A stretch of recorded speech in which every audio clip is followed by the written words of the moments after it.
ஓம் ஹ்ரீம் பைரவி க்லாம் ஹ்ரீம் ஸ்வாஹா. உண்மையான ஜோதிடர் யாரு? கண்டுபிடிக்கிறது எப்படி? பாருங்க, நீங்க ஒரு பர்த் டீடைல்ஸ் கொடுக்கும்போது உங்க ஜாதகம் பார்த்து அவர் பாஸ்ட்ல இந்த டைம் பீரியட்ல இந்த இவெண்ட்ஸ் நடக்கிற சான்சஸ் இருந்திருக்கு அப்படி சொல்லணும். அவர் இந்த டைம் பீரியட்ல இந்த மாதிரில ஈவெண்ட்ஸ் நடக்கிறதுக்கு சான்சஸ் இருந்திருக்கு. ஸோ அப்படி ஒரு பாசிட்டிவ் சொன்னா அவரை நம்ம லக்னத்தை கண்டுபிடிப்பாங்க. லக்னம் எதுக்குன்னா ஒரே ராசியில ஒரே நட்சத்திரத்துல 1000 பேர் கோடி பேர் பிறந்திருப்பாங்க. சரிங்களா? ஸோ அப்படின்னா அது நம்ம இண்டிவிஜுவல் ஜாதகம் இல்லை, லக்னம் கண்டுபிடிச்சாதான் அது சொல்ல முடியும். அதுக்கு பாசிட்டிவ் இவெண்ட்ஸ் சொல்லணும். ரெமெடி சொல்லும்போது நியூமராலஜி, டேரட் கார்டு, ருத்ராட்சம், ஜெம்ஸ்டோன்ஸ் இது எல்லாமே ஜோதிடத்துல இல்லை. புருஹத் பராசர ஓரா சாஸ்திரத்துல கால சர்ப்ப தோஷம் இல்லை, செவ்வாய் தோஷம் இல்லை, நிறைய விஷயங்கள் இருக்கு பேசுறதுக்கு. அங்க இருக்கிற ரெமிடிஸ் என்ன? ரொம்ப சிம்பிளான ரெமிடிஸ். கஷ்டத்துல இருக்கிறவர் எப்படி அவ்வளவு செலவு பண்ண முடியும்? சிம்பிளான ஜபம், தானம் 2 தான் இருக்கு. இப்படியெல்லாம் அதை சொல்லணும்.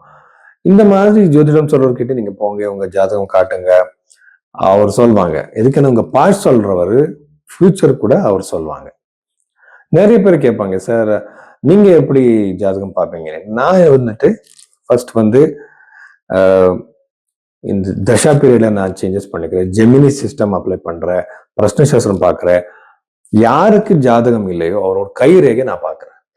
கை ரேகையில் இருக்கிற லைன்ஸ் வச்சு பிரஷ்ன கோண்ல பார்த்து ஒரு டெக்னிக்கல், அது நஷ்ட ஜாதகம்னு சொல்லிட்டு ஒரு மெத்தட் இருக்கு, அதை பார்த்து நான் அப்ளை பண்ணிட்டு அஸ்ட்ராலஜி சொல்றேன். இவ்வளவு விஷயங்கள் எல்லாமே ஜோதிடத்துல நிறைய பேர் சார் அவர் சனி பத்தி, குரு கிரகம் பத்தி 1 hour 2 hours பேசுறாங்க, என்னென்னமோ பேசுறாங்க ஜோதிடம் பத்தி. ஆனா நமக்கு அது எல்லாமே வேணாம். நமக்கு பாஸ்ட் ப்ரெடிக்ஷன் சொல்லிதான் ஆகணும்.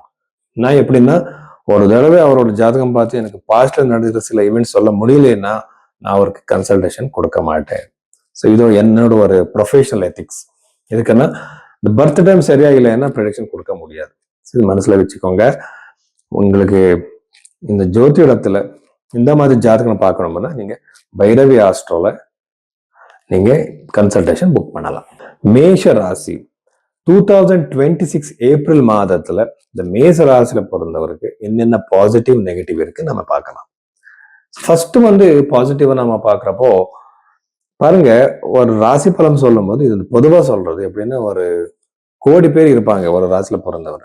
ஆனா இந்த டெண்டன்சி, இந்த ஒரு ட்ரெண்ட் இருக்கு, இதெல்லாம் நடக்கிற சான்ஸ் இருக்குன்ற மாதிரி ஒரு இது ராசி பலன் சொல்றது. இது எக்ஸாக்டா உங்க இண்டிவிஜுவல் ஜாதகம் பார்த்த மாதிரி இல்லை. அப்படி சொல்லும்போது இந்த மேச ராசியில பிறந்தவருக்கு மேரேஜ் நடக்கிற சான்சஸ், திருமண யோகம் அதிகமா இருக்கு. என்கேஜ்மெண்ட் நடக்கலாம், செகண்ட் மேரேஜ் யாரை ட்ரை பண்றீங்க அவருக்கு இருக்கு, யோகம் இருக்கு.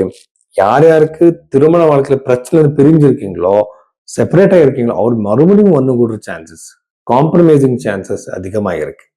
இந்த கோர்ட்ல இருக்கலாம், நிறைய பிரச்சனைகள் இருக்கலாம் மேரிட்டல் லைஃப்ல, எல்லாருக்குமே ஒரு ரொம்ப பாசிட்டிவான சான்ஸ். இதுக்குன்னு களத்திர காரகனான அந்த சுக்ரன் ராசியில் இருக்கிறது ரொம்ப பாசிட்டிவ் விஷயம். நிறைய பேருக்கு கல்யாணம் நடக்கும். அதுக்கப்புறம் 3rd ஹவுஸ்ல இருக்கிற இந்த குரு கிரகத்தினால கண்டிப்பா ஒரு பாசிட்டிவான ஹாப்பியஸ்டான ஒரு ஜெர்னிஸ் இருக்கும். குடும்பம் சேர்ந்து எங்கேயும் இருக்கிற நிறைய நாளே நினைச்சிட்டு இருக்கீங்க இந்த கோவிலுக்கு போகணும்னுட்டு, அந்த கோவிலுக்கு நீங்க போடுற ஒரு சான்ஸ் இந்த டைம் பீரியட்ல அதிகமா இருக்கு. டிராவல்னால ஒரு பாசிட்டிவான ஒரு ஜெர்னி உங்களுக்கு இருக்கு. 4th பாவத்தில் இருக்கிற கேது கிரகம் யூஸ்வலா இந்த சந்தானத்துக்கு இது பிரச்சனை. யார் யாருக்கு எல்லாமே சந்தான யோகத்துல டிலே ஆயிட்டு இருக்கு, அவர் ஒரு இண்டிவிஜுவல் ஜாதகத்துல கஷேத்திர ஸ்புட்டம், பீஜ ஸ்புட்டம்னு சொல்லிட்டு ஒரு கேல்குலேஷன் இருக்கு. அது பார்த்துதான் உங்களுக்கு குழந்தை பிறக்கிற யோகம் இருக்கா இல்லைன்னு நாம சொல்ல முடியும். அது இல்லாம சும்மா ஒரு ராசி பலத்துல பார்க்க கூடாது. ஆனா ஜென்ரலா சொல்லும் போது டிலே ஆகும் உங்களுக்கு. யார் யார் புதுசான ஒரு கோர்ஸ் பண்றதுக்கு முயற்சி பண்றீங்களா, இப்போ ஸ்டூடெண்ட்ஸ் ஆயிருக்கலாம், அங்கே ஸ்கோர் கம்மியாயிடும், அவருக்கு நிறைய நெகட்டிவ் தாட்ஸ் வரும், மனசு டிஸ்ட்ராக்ட் ஆகுற மாதிரி பிரச்சனைகள் எல்லாம் இருக்கு. ஸோ அதனால கொஞ்சம் ஜாக்கிரதை இருங்க. பஞ்சமஸ்தானம் அஃபீல்ட் ஆகிறதுனால நிறைய நெகட்டிவ் தாட்ஸ் வரும் மேஷ ராசியில பிறந்தவருக்கு. கரியர் ரிலேட்டட் நாம பார்த்தா தசம பாவத்தில் இருக்கிறது, தசமாதிபதி 12th ஹவுஸ்ல இருக்கிறது. எகெயின் இங்க ஒரு விஷயம், அது சாடே சாத்திபதி. சாடே சாத்துக்கு பயம் இருந்தா கண்டிப்பா நீங்க ஹனுமான் சாலிஸ் சொல்லலாம். ஆனா சாடே சாத்துல பாசிட்டிவ் கூட நடக்கும். இது நிறைய அஸ்ட்ராலஜர் சொல்ல மாட்டாங்க. இதுக்குன்னா அவர் அவ்வளவுதான் தெரிஞ்சிருக்கு. இதுக்குன்னா ஒரு ரிசர்ச் புக் இருக்கு. அது அஷ்டம சனி பஞ்சம சனி ஒரு சாடே சாத்தின்ட்டு ஒரு கேந்திரா அவர் எழுதியிருக்கிற ஒரு புக். அங்க இருக்க ரிசர்ச்ல நிறைய பேர் நல்ல பொசிஷனுக்கு போயிருக்காங்க. ஸோ கரியர்ல எஸ்பெஷலி வெளிநாட்டு ஜாபுக்காக யாரை ட்ரை பண்ணிட்டு இருக்கீங்களோ அவருக்கு இது ரொம்ப சக்சஸ்ஃபுல்லா நல்லா இருக்கு. யாரும் எக்ஸ்போர்ட் ஏதாவது சர்வீஸா இருக்கலாம், பிசினஸ் இருக்கலாம், வேற தேசத்துக்கு, வேற நாடுக்கு, வேற டிஸ்ட்ரிக்ட் ரிலேட்டடா நீங்க பிசினஸ் பண்ணிட்டு இருந்தா உங்களுக்கு கண்டிப்பா சக்சஸ் இருக்கு. ஆனா யூஸ்வலா நீங்க இன்டர்வியூஸ் கொடுத்துட்டு இருந்தா அங்க சக்சஸ் ரொம்ப கம்மி. கேம்பஸ் செலெக்ஷனுக்கு கூட ரொம்ப சான்சஸ் கம்மி இருக்கு. ஸோ இவ்வளவு விஷயங்கள் கரியர் ரிலேட்டடா நம்ம பார்க்க போறோம். ஸோ அதுக்கப்புறம் 11th ஹவுஸ்ல இருக்கிற கிரகங்களை நாம பார்த்தா இது லாபம் ப்ராஃபிட் ரொம்ப கம்மியாயிடும்.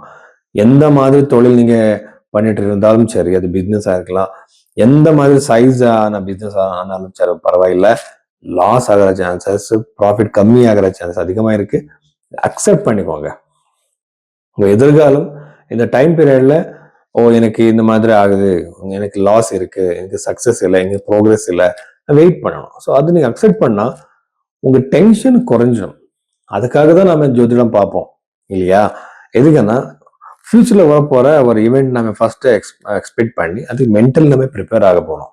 ஸோ இது ஜோதிடத்துல அருமை. ஸோ இது நீங்க இந்த மாதிரி அக்செப்ட் பண்ணிக்கலாம். ப்ராப்பர்ட்டி வாங்குறதுக்கு ரொம்ப நல்ல டைம் பீரியட். வீடு வாங்குறதுக்கு, எஸ்டேட்ஸ், லேண்ட் வாங்குறதுக்கு ரொம்ப பாசிட்டிவா இருக்கு. அதுக்கப்புறம் இன்வெஸ்ட்மெண்ட் பண்றது கூட ரொம்ப நல்லாவே இருக்கு.